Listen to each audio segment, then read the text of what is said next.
மற்ற ஆலயங்கள்லாம் உருவாக்கப்பட்டது. ஆனால் திருவண்ணாமலை மட்டும் யுகம் யுகம் கடந்து இன்ன வரைக்கும் இருக்குது. அதாவது சத்யுகம், திரேதாயுகம், துவாபர யுகம், கலியுகம் மாதிரி ஒவ்வொரு யுகங்களாகவே இன்னும் அந்த திருவண்ணாமலை இருந்துக்கிட்டு இருக்கு.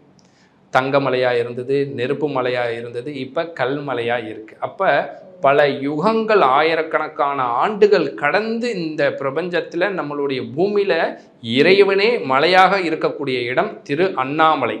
அதாவது அண்ணாமலை, திரு அண்ணாமலைனா மற்ற மனிதர்களுடைய பேருக்கு முன்னாடி தான் திரு போடுவோம். திருனா மதிப்புக்குரிய அப்படின்னு சொல்லுவாங்க. அப்போ அந்த மதிப்புக்குரிய இறைவனே வந்து எத்தனையோ ஞானிகளும் தேவர்களும் ரிஷிகளும் சித்தர்களும் அங்கே வந்து இருந்து தவம் புரிந்து ஞானமடைந்து மரணமில்லா பெருநிலை அடைந்த ஒரு அற்புத ஸ்தலம் வந்து திருவண்ணாமலை.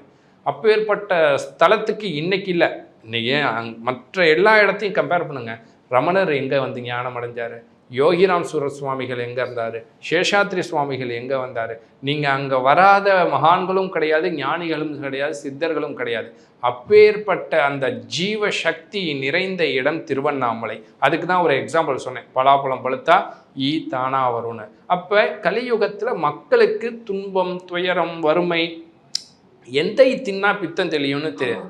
அப்போ அங்கே வரும்போது அவங்களுக்கு பலன் கிடைக்குது. இப்போ பலன் இல்லாமல் வந்து நீ யாருமே வரப்போகிறது கிடையாது. அங்கே போனேன் நான் நல்லா இருக்கேன், நான் கிரிவலம் தொடர்ந்து போகிறேன் நல்லா இருக்கேன்னு. ஏன்னா அங்கே இருக்கக்கூடிய காற்றை நினைத்தாலே முக்தி தரும் ஸ்தலம் திருவண்ணாமலை. அங்கே இருக்கக்கூடிய காற்றில் கூட இறைவனுடைய கருணை இருக்குது. அங்கே கிரிவலம் வரும்போது உங்களுக்கு மனதளவில் உடலளவில் நீங்கள் எவ்வளோ தான் நடந்து டயர்டானாலும் வீட்டுக்கு வந்தீங்கன்னா அடுத்த நாள் ஒரு அளவுக்கு ரிலாக்ஸாக இருப்பீங்க. பொதுவாக நீங்கள் வேறு எங்கேயாவது விளையாண்டுட்டு வீட்டுக்கு போனீங்கன்னா டயர்டில் படுப்பீங்க. ஆனால் அங்கே பார்த்தீங்கன்னா இருக்காது. அப்பேற்பட்ட தெய்வ ஆற்றல் பரிபூர்ணமாக நிறைஞ்ச இடம் திருவண்ணாமலை. ரம்ஜானுக்கென்றே பிரத்யேக கலெக்ஷன்கள். ஆசியாவின் மிகப்பெரிய ஜவுளி சாம்ராஜ்யம் தி சென்னை சில்க்ஸ்.